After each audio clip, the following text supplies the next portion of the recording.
Coming up on this week's episode of CEO Yourself. You have to sometimes stop.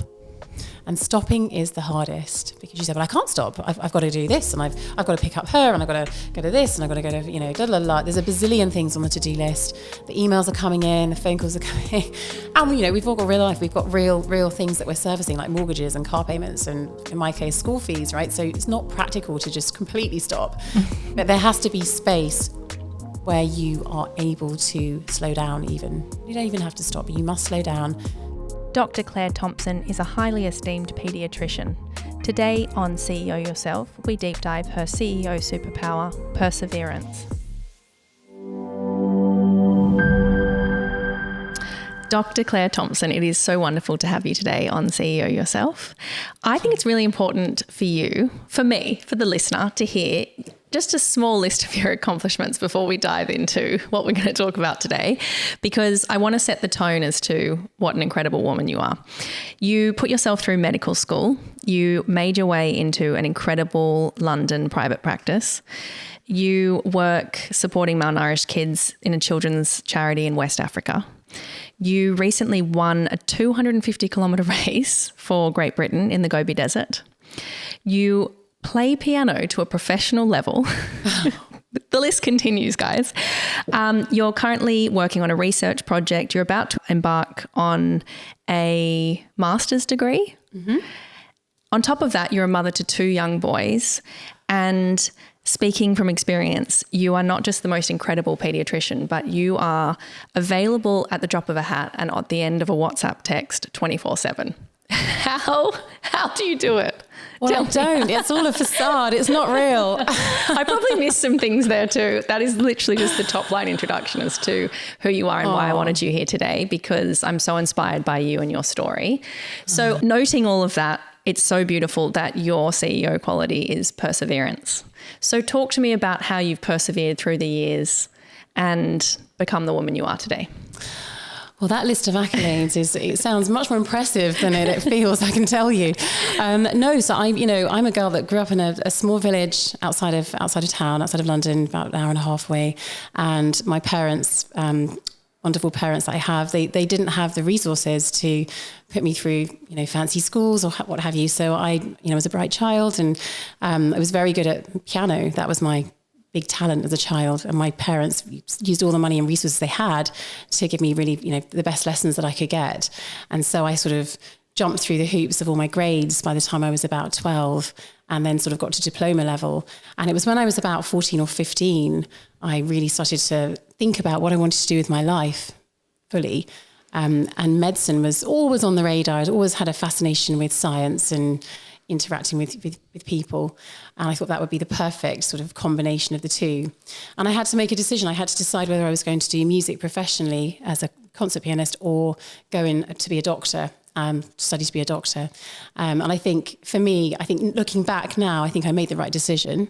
I think I've kept my music as my passion, which I think if I'd done it professionally, perhaps it wouldn't have, I wouldn't have that same thrill to it as it does now. And I think that, I didn't come from a lot of, like I said, a lot of money, a lot of resources. So I had to make my own way. And one of the things I had to do was sort of to get myself into a really good school to go to a really good university. And so I applied to all the top grammar schools in the country. I just got a newspaper when I was about 13 or 14, and I looked at the top 5 and I just called them up because that was, in the days before internet in the 90s. And I had interviews with a couple of these schools, which my parents didn't really know about. And I played the piano for the headmistress at Chelmsford Girls, and she said, pending you get straight A's, you can have a place here. And that was the beginning of the beginning. Wow, so you went and got yourself a scholarship. Yeah, I basically just it wasn't a scholarship because it wasn't a fee-paying school, but it was, just to get a place at a top grammar school is incredibly difficult. So it's very competitive.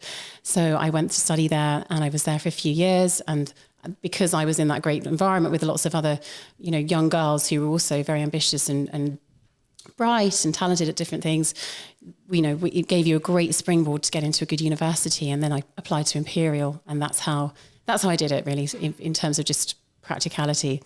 And then, Imperial was 6 years of studying, exams every week, full on. And then, of course, residency or, being a junior doctor, as we call it in this country, which was sort of another 7 years of training on top. And when I got to about 29 years old, 30 years old, I was working in the NHS in my first GP job. And I was living and working in the Chelsea area. And I remember seeing this advert for a night doctor, which I'd never heard of. So it was like a visiting service out of hours, a private visiting service. And I rocked up and I knocked on the door at, these offices in Sloane Street saying, I'd love to come and work for you. I had no idea what I was doing and no experience whatsoever. But I just want to learn. And so the doctor who, ran the company liked me and gave me the opportunity. And then I started doing, in addition to my day job, I used to do night visits during the weekend. So I was basically working 24/7 for about 3 or 4 years. And you just didn't sleep much? Well, I was only 29, 30. So I think, I didn't need as much sleep back then as I perhaps do now. But I was just really passionate. I really just wanted to learn, and I wanted to learn about the private sphere. And it's very hard to get into private medicine from the NHS. It's not like they advertise jobs. There really are only a few spots on Sloane Street or in Kensington, Chelsea and Harley Street. So you've really got to you've just got to have an in. And the only way to do that is just to turn up and do it, right? To apply and have a go. And so that's what I did. And then from that job opportunity, I then was offered a job in South Kensington. And I've been there now for almost 12 years.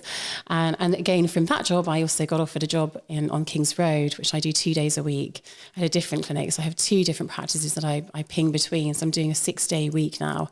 And I just sort of climbed learned the ropes, climbed the career ladder for the last 12 years. And here I am. Well, you're very humble and you make it seem much easier than it is. And perhaps it has been. Alongside all of that, you've built an incredible social network and you're married with 2 beautiful little boys. How did you manage that side of it? Because as much as perseverance, I'm hearing incredibly hard work. Like, it sounds like your work ethic is extraordinary. You always show up and you always go above and beyond. And you see that there's no limits. You just keep pushing and trying and doing more than the next, realistically. How did you manage also having a life in there? Well, there were times when I didn't have much of a life in there, and that's the truth. When I was a junior doctor, I was working over 100 hours a week, and, we only have 168 hours in the week. How do you have a life? So it was just work and sleep throughout my 20s. It was really intense. Christmases, birthdays, Easters. It was just one long slog with exams on top as well. So that wasn't easy. But I think, as I got into my 30s and I broke into private practice, I found gaps, spaces in the week. And I was, at that time, I was single, so I didn't have children. It was a very different situation to now. I had more time for me. The time down that I had was time to meet friends, time to go to the gym, time to, play the piano, whatever I wanted to do. That, of course, is different now, again. A distant memory. Yeah, it feels like it, but I think it's going to come back. So it's really important. We're just in that phase. It's really important not to lose sight of yourself when you become a mum. It's really hard not to. And I think you sort of feel there's a death, isn't there, when you become a mother of your former self, and a bit of almost a grief phase of, who am I now? How do I identify? I'm not her anymore. I'm this lady over here. And I'm in the thick of that right now. It's beautiful because there's a rebirth. I love that quote. I don't know the exact words, but it's when you give birth, you meet a new person, 2 new people, sorry. Yes. You meet the new baby and you also meet the new you. Yeah, I like that. That's and nice. It's also hard because you are mourning the old you. And I think the older you get, or certainly I felt, the more doors were shutting, because I felt at 18 years old, I could have done anything really. I had a lot of different things I could have explored. And as you go down one path, you have to close doors to other paths. You can't do everything well. You have to choose 1 or 2 things. And it's even more relevant when you become a mum, because you really have to choose which plates you're going to spin and which things you're going to drop for now, right? You can't do everything well. And I think, this narrative that we're sold of, you can have it all. You can have the career, you can have the marriage, you can have the family, the extracurricular activities, the sports, the travel, be fulfilled, whatever that looks like. Yeah. You can't do it all at once. You can have it all at different times. And that's the real message I want to say or give to young women, is that when you do embark on having a family, there are going to be things that you have to, I don't like to say the word sacrifice, but maybe just drop for a period of time. You can pick them up later. It's not forever, but you do need to make tough decisions in order to, thrive and not just survive. My little brother said it to me really beautifully the other day. He said, there's chapters in life, Hermione. you know, there's chapters where, for example, he got married last year and he was like, this year is the year of our marriage, of our relationship, of each other. Then next year I can lean into work more before we have kids. You know, like there's chapters. How do you look at each year? Because, I mean, the accomplishments that I've outlined are extraordinary. Training for a 250-kilometre race that you not only raced in but you won.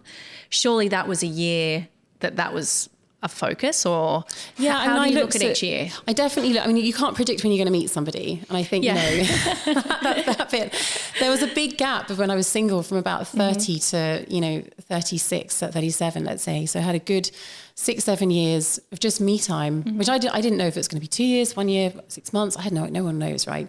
But I had a big pause in relationships, and suddenly my working life got a little bit easier in terms of hours. So I had this opportunity, this chance to explore other sides of myself. And I was always very sporty. And I think I fell into the ultramarathon thing. I didn't have the opportunities to do that sort of thing at school. My parents didn't have the resources to push me in that direction. I just chose sports or music, and music won. So later on, I thought, well, you know, I've got this chance now. I'm good at running. I'm just going to see what happens with it. And I had a go at the New York Marathon one day. Just had a go at it. I did, with not very much training, and I did better than I thought. So then I thought, wow, this is quite fun. You know, it wasn't as awful as I thought it was going to be. And I did a lot of different marathons around the globe in different cities. And I thought it was quite a cool place to see, to see different cities, different countries. And then from there, one of my friends said, oh, you should do the Marathon des Sables. It's really amazing. And I don't know what came over me, but I agreed to do it, and I signed up. And all of a sudden I was racing across the Sahara for a week. And that was in 2014, so 10 years ago now. Wow. That was quite an experience. And in talking about perseverance, I mean, when you're doing those races, you really got to dig deep, and you don't have any of your creature comforts. You don't have a shower at all for 7 days. You don't have all the nice food. You don't have a nice bed to sleep on. You're super uncomfortable for a lot of it. It's very, very hot in the day and very cold at night. And you really just have to dig deep into your psyche of, I'm going to make it through this. Even if I've got, you know, blisters on my feet and I'm starving hungry, I'm going to get to the end of it. And you really find out different things about yourself, which I like that challenge of where are my limits? How far can I go? What is the conversation in your head during that race? I think a lot of it, and if I'm going to be completely honest with you, it's between me and me. It's not like I'm competing with somebody else. It's how far can I go today? What can I do? How far can I push?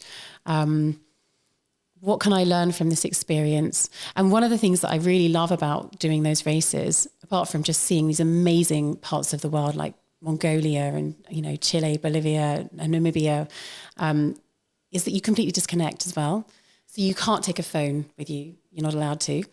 So you're completely without any contact with the outside world for a good week or so, maybe more, because you've got to get there and back as well. And that's really freeing. It's one of the most light experiences not to be contactable in this world of 24/7. You know, it's one of the only times you can't be contacted is when you're so out there doing something like that puts you out of your comfort zone physically, but also, you know, from a technological standpoint, you really can't call for help. You really can't check your emails. And it gives you this mental break, and it brings your mind, brings your mind into this wonderful space of clarity where you're just running and you're just breathing and you're just feeling how you feel, whatever that is at that moment, thirsty, tired, annoyed, you know, high almost on the scenery, whatever it is. And you meet some really amazing people along the way who are also going through different things as well. So you connect with people in a different way because they also don't have their phone. And so you have real conversations about real things. You're present. You're present, precisely. And there aren't very many situations now where you can do that anymore. So, I mean, some people go on retreats. I go and run ultra marathons. Quite extreme. Polarizing. And what is the sense of accomplishment when you cross the finish line after that?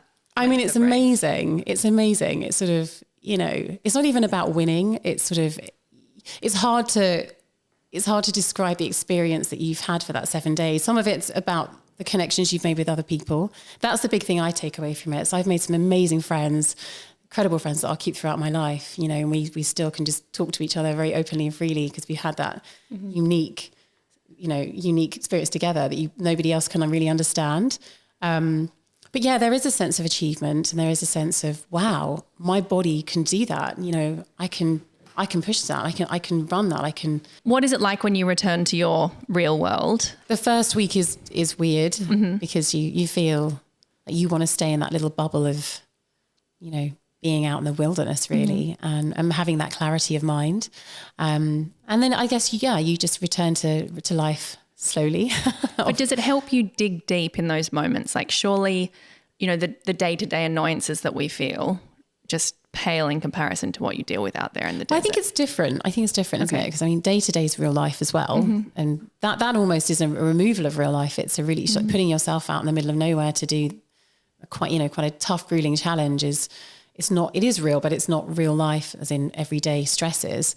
But I can tell you that, when I'm on my deathbed, if I'm lucky enough to be lucid enough to remember things, I can tell you now that those are the things I'll remember. Wow. Those experiences, the wonderful things I saw, like, sleeping under the night sky in the Chilean desert was incredible. Something that, a lot of people will never get to do. And, it's a real privilege to be able to do that. Running across the Gobi Desert, seeing the rock formations, doing sand dune running. It was really, really cool. Running across in Namibia to Botswana, they've got this stretch of skeleton coast where they've got these colonies of seals. And you're just running around. They don't even move. You're just running around these colonies of seals, like these mother seals with their babies. And it's such an amazing visual that you take with you and you think, wow, like the world's such an amazing place, Nature's such a cool thing, and you don't often disconnect in that way very often, do we? We can go on safari, but that's a really different experience where you're absolutely out there, just with your thoughts and with yourself. I took a lot away from those experiences. I hope to have some more if I'm well enough to do it. I think it's really nice to use the ultra as the ultimate metaphor for perseverance. Yeah. Were there must have been moments throughout where you thought, or even before you set off, where you thought, what am I doing? Why am I doing this? Or where you felt to stop. I mean, maybe you didn't. You make it sound easy. I know how hard it must be. Yeah. In those moments where you think I can't keep going, or I'm too uncomfortable, or this hurts too much, or what was I thinking, or why am I doing this? How do you then overcome that with the next thought of no, I've got to keep going? Or do you never go there? I don't know. I have gone there with other things in my life, not necessarily ultras, but other experiences in my life. And I think, I just don't know if I can get through this. Like my dad died last year and I had serious work burnout, and I just thought, I don't know if I've got the strength right now to continue. I need to stop. In the ultras, it was just more like a physical challenge in terms of just keeping going. And I knew that I have a really strong sort of, grit, if you want to call it that. I'm able to just push through. I have what I like to call, an ability to stretch myself, stretch threshold, if you want to say. So it's a different type of stretch, but the mental stretch, say from bereavement or a relationship breakdown or difficulties at work, is a different type of stretch. They can feel similar, but I mean, for me, I think the mental stretch is harder. I find that tougher. And when my dad died, I was in the middle of hosting a new group that I brought together of women who are sort of in senior roles in different spheres at work, and the whole sort of focus of the group is to support women in the workplace. And so I didn't want to let these women down, but I had my dad just in intensive care for 3 weeks.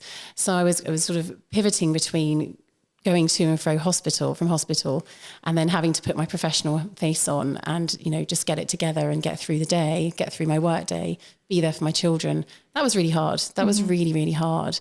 I'm probably still not quite over the other side of that. I think that's going to be some time to just really process it, like having a meal. I have to digest it and feel it. In the initial phases, I was in shock, and there was a lot of just autopilot, just dealing with day by day, sometimes hour by hour, with bad news, reading scans, speaking to the surgeons at the hospital, and being told, he's not going to wake up. This is going to be fatal. This bleed is fatal. And then having to make the decision to switch off the life support. It was really heavy, really hard for my mom as well, and my sister. I think when trauma hits you, I certainly go to autopilot, and it's just one foot in front of the other. Just keep going. Don't stop. Just keep going. But then there's the silence when it's all over. The funeral's done. you're visiting a grave for Christmas Day. It was hard. And it's now that I'm really sort of feeling the pieces where, seeing where the dominoes have fallen. One of the things that has helped me is just being really, really mindful of the small things in life that, that bring me joy. Simple things, somebody being kind. And there were lots of people being kind around my dad dying, to be fair. It was really lovely. The sun on my face, just smelling fresh loaf of bread being cooked. It's really small things, but small acts of kindness or just little things add up to big things, and they kind of fill up your emotional cup. Going back to basics. And it makes you more mindful. It makes you more aware. When you start noticing them, whether you write it down in a little journal, or whether you just take a note of it, you then start noticing the good in others or the good in the situation. And that for me helped get me out of quite a low patch in November, December. And I'm slowly coming back for 2024. Again, it's being present. Yeah, totally. It's about sort of listening to your body and being alone with yourself and your thoughts. And grateful, I guess. My mum said that mourning is like standing with your back to the waves and you never know when you're going to get hit. So you get hit and you get yourself back up again. But she said the best thing is, the only good thing is that over time they become less frequent. Yeah. At the beginning, you're constantly getting hit. That's true. Yeah. So it's like a tide. Yeah. And then I think even now, I think I'm, able to at least talk about it. Whereas a couple of months ago I was in pieces talking about it. So that's a small step in the right direction. I'm so sorry for your loss. It's thank you. But there's a bit in life about accepting suffering and pain as part of accepting happiness. It's sort of the flip side of happiness is pain and suffering and fear. And you have to be able to embrace it, and someone said to me, you've got to make room at your table for grief because she is part of you for now. And just, set her a place at your table and just welcome her in because she's going to be part of you for now. And that's again, it's an acceptance thing rather than shunning it and hoping it will go away and just, can't deal with this, crying when you need to cry, remembering the things you want to remember, it's a process. I'm learning right now. It's a reflection of the love and the bond you shared. Absolutely. It's like honoring the relationship. Yeah, exactly. There's a beautiful quote by Nelson Mandela. Do not judge me by my success. Judge me by how many times I fell down and got back up again. What I love about hearing about your journey is firstly like your open vulnerability, but the fact that you're willing to say you do fall down and you have suffered from burnout, which is exactly how I'm feeling. I don't know if you even remember this, but I walked into your office last November. Must have been around the same time that you were going through all of this. And of course you didn't mention, but I walked into your office with Xanthi to come in and have her shots and I just went, do I have postnatal depression? And I just burst into tears. I'd been holding it together for so long and pretending everything was fine and trying to just get through the day. And you scooped me up metaphorically and you just sat me down and you were like, this is what's going on. Like it's normal. Like everyone feels like this. And you actually shared a lot of what you were going through at the time. You didn't talk about your dad, but how difficult it is being a working mum and having little kids and juggling it all. And you immediately put all of my fears and concerns to rest and you just met me in that moment, which is why I think you're such an incredible doctor, is because you're not just so clinical about it. You're very open and loving and warm. How do you find your relationship with your patients? Because you go beyond the normal doctor-patient relationship. I don't think of, I'm the doctor and you're the patient. That sort of, the whole paternalistic relationship is not something I want to strive for. I want my patients to feel, I want them to feel like I care about them, and I want them to feel like they can offload to me and tell me things that they would never tell anybody else, which is generally what happens. And that means that, you also as a doctor, as a physician, need to be a little bit vulnerable sometimes to allow them to be vulnerable. Because if you don't share, you don't have to overshare, but if you don't share a little bit about, okay, I've gone through this too, or this is a normal reaction to whatever you're going through, then people won't open up and, they'll just hold on and they'll keep it inside.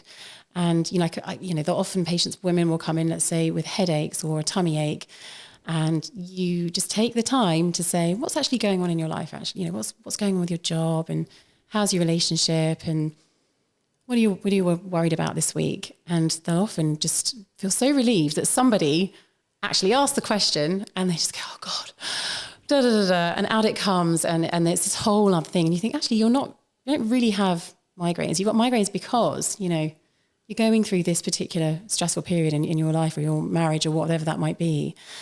So a part of being a good physician, I think, is allowing patients or letting them be vulnerable, and you being vulnerable enough to trust each other, to share information that will help the patient, but also help the doctor diagnose you properly and treat you properly and fully. And that's kind of where, if I guess you're calling it going above and beyond, perhaps that's my sort of soft skills that I'm using there, sort of intuition. You do it so beautifully, honestly. Oh, thank you. It's so appreciated. Let's go into burnout, because I took delayed maternity leave last year because I had the baby and then rushed back to work. It was all I ever knew, was working hard, and this enigma of this like woman that we spoke about, of like, I can have it all and I can do it all, and having a baby is not going to change me. Yeah. And it took me 6 months to basically come grinding to a halt, where exactly to your point, my body just started to play out with symptoms that could no longer be denied.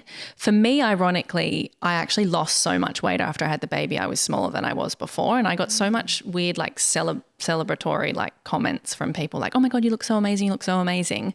And it was so uncomfortable, because actually I knew that there was like my body was losing so much weight because there was a problem.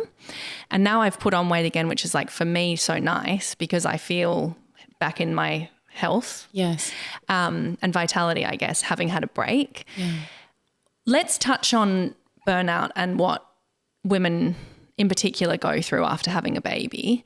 How do you recommend we juggle it? Because there is a point where you have to stop, and we do have to constantly, I hate the word balance because there's almost no such thing, but what would you recommend to someone like me coming in and, there's physical symptoms displaying, I'm emotionally wrecked, I felt like my hormones were all over the place, chemical imbalances. And where does one go from there? What do you recommend as a doctor? Well, I think it's important to note first, before we start, that everybody has a different stress threshold, a different stretch threshold as well, not just stress, but stretch. So some people can stretch much further than others, and that's not a competition of any sort. It's just that, some people can work 60 hours a week and not really feel it, and others work 40, and that's a lot for them, and they need that extra sleep and the extra recovery time. So it's about understanding your own stretch and stress thresholds first, and the things that are important to you, how much downtime you need in the week.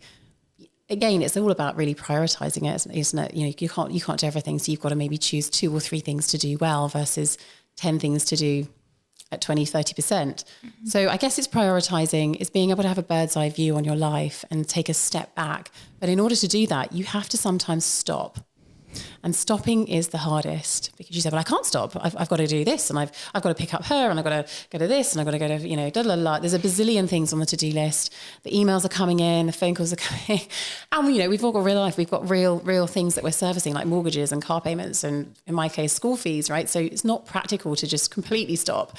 But there has to be space where you are able to slow down even. You don't even have to stop. You must slow down to listen to your body, particularly if you're coming in saying, I've got headaches, I've got tummy aches, I can't sleep. It's a big one because I'm so anxious. I'm overeating, I'm undereating, I've got breakouts, whatever it is, right? It's a bit like having an injury when you're playing a professional sport or just playing sports and you tear your hamstring from just overstressing it, from doing the same repetitive movement. The worst thing you can do is go back out onto the football field and just continue to play. You need to stop. You need to let your body heal. And that can take a while. It may not be a day. It may be a couple of weeks. For some people, it might be a couple of months. And I often say to women who are going through what I can recognize, see it quite obviously as burnout, we need to get you some time off work. That's the first thing. Whether it's just a week and that you feel comfortable that with a week or 2 at the beginning, so you can just slow it down. You're not, desperately searching through your emails every morning with bazillions of to-dos. That's the first thing. And I've had women who've taken off 2 weeks and they feel it's too much to take more than that off, but that was all they needed, and that's great. I've also had other patients who have taken off 6 months and really slowed down, and they've needed that. They've needed that to undo the cortisol reaction, the stress reactions in their body for that to come down to a baseline of normality again.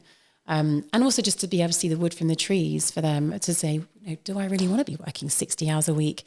Can I use my skill set to be paid maybe a little bit less, but, you know, I've got more control over my week. I've got a bit more flexibility so I can spend more time with my baby or my toddler or whatever, my husband. So that's what I would normally say to patients coming in with burnout. The first thing is to kind of recognize it. So to actually say, you've got this collection of symptoms. I'm asking you, you know, what's going on in your life. You're telling me you're doing, you know, 1,000 things, and I'm hearing anxiety, panic, fear, anger, resentment sometimes to the child or resentment to the job. Or the husband. Yeah, and the husband who doesn't do as much. Yes, potentially. Yeah, a lot of these things. And it's about recognizing it. So someone labeling it, someone like me who says, I think you're burning out, and giving it a label and giving you a safe space where there's no judgment in a consultation, just to let it out there, put it out there, you know, maybe draw it out for you so you can see it. And then you have food for thought. You can then take the time out from your job, even a few days or a week, a month, whatever it is that you need, to then try and listen to your body and think, what do I need to do to change this? Is this sustainable? Do I just need 2 weeks off and I go back to the same thing and I'm just going to end up in the same place in 6 months? Or do I need to just completely pivot and be adaptable to another alternative, a different job, a different set of people to work with?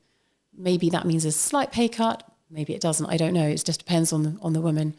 But those would be the things that I would say for my patients to be open to if they're suffering from burnout. Talk to somebody. Find someone that does listen. Find a GP that you trust, that can give you the time, isn't rushing you through, really listens to you, and holds you in that space. If it's a therapist, go to a therapist. If it's your best friend, go to your best friend.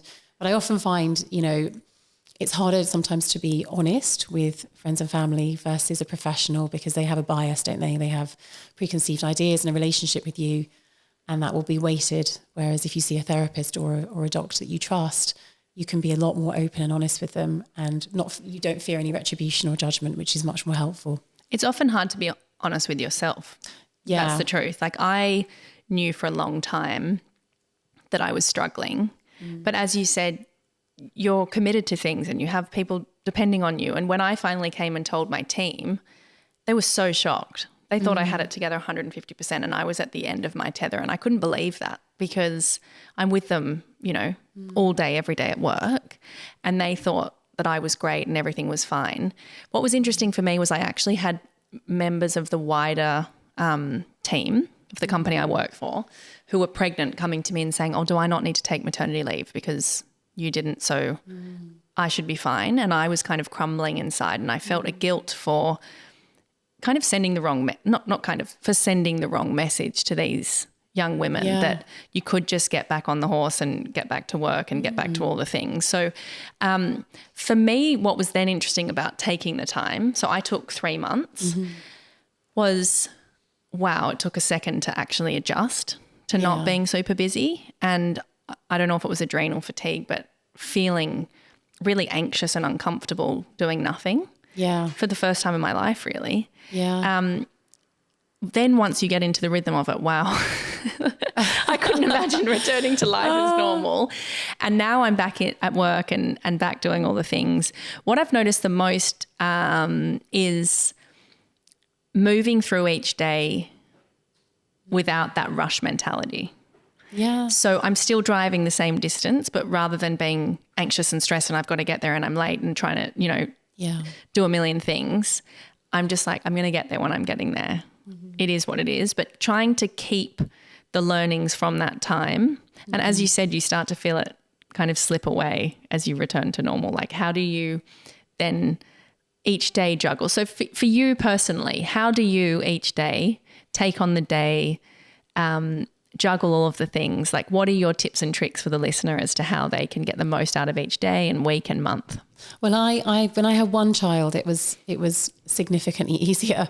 When the second one came along, goodness me, it's you've got to have a PhD in organisation. I'm not going to sugarcoat that. Sorry, everyone. What I genuinely, my practical tips would be on a Saturday, not a Sunday when you've got no time to get anything done. On a Saturday afternoon, have half an hour. You do an admin slot where you just look at the week ahead and you think, has child one has got to go to some pack lunch things. I've got to get that sorted, and I've got homework to do on a Wednesday. So you plan it out, because if you do on a Sunday or Sunday afternoon, you've got zero time to go on Amazon and get what you need to do again, or go to the shops or do whatever it is you need to do. It's more stressful. So to minimize that, it's a bit of forward planning there. And also with I think time management, I think, I used to be not so great at it, but now, I do recognize that for me to get out of the house in the morning and not be screaming at everybody, which happens regularly, I need to get up a bit earlier. It's just, I have to make an allowance for that. I have to go to bed a bit earlier to get the same rest in so that I can get up a bit earlier. And because the morning is a pressure point where I've got to get 2 children bathed, dressed, fed, school bag, one to nursery, one to a school drop. It's a lot, and get to the office. And so that requires a bit of planning, a forward planning. I really can't stress that enough. That's important for a working mum. If your childcare situation, whatever that is, needs to be as seamless and uncomplicated as possible. So if that means that you have your nanny and that's your situation, that's fine, but somebody that's dependable, that you trust, or if you're really away a lot and you travel a lot, you might have to have a tag team where you can have two professionals that help look after your children, because that can be really stressful if you're away and one's sick, or the nanny's sick, let's say, and all of a sudden what happens, and you're in a different country. I have my mum and my mother-in-law, God love them, who are tagging it for us, and they're fantastic. But there are times when we are just functioning at the periphery of what we can manage, and one thing goes wrong, and it's like you pull the pin and you watch all the dominoes fall, and you go, and in those moments, we had one over Christmas. It was not great. Everything fell apart. My mum was ill. My dad had died. The baby had hand, foot and mouth, wasn't drinking. Renee and E on Christmas morning. It was just a lot of stuff going on. And, it was about, like you say, just slowing it down, taking a breath, thinking, okay, let's just put one foot in front of the other. We're going to get through today. It's going to be okay. We'll get through it. We'll be fine. We'll be fine. There's actually almost no point in you will feel anxious, but there's no point playing on your anxiety and letting yourself go to that place of catastrophizing, because it's not going to be helpful to you. When you're making decisions from a place of fear, they're not going to be good decisions. And it's about sort of taking yourself out in that second, in that moment, and just taking a breath and going, okay, the baby's ill, we're in A&E, we're going to get him sorted, then we're going to drive home, and so my tips would be really scheduling and pre-planning, giving yourself time, real time, not just rush time, but real time. And if the mornings are stressful, then you're going to have to get up a bit earlier and plan to go to bed a little bit earlier to do that. Making sure your childcare situation is as robust and seamless as you can make it, because that helps with getting into the office and not having to worry all day.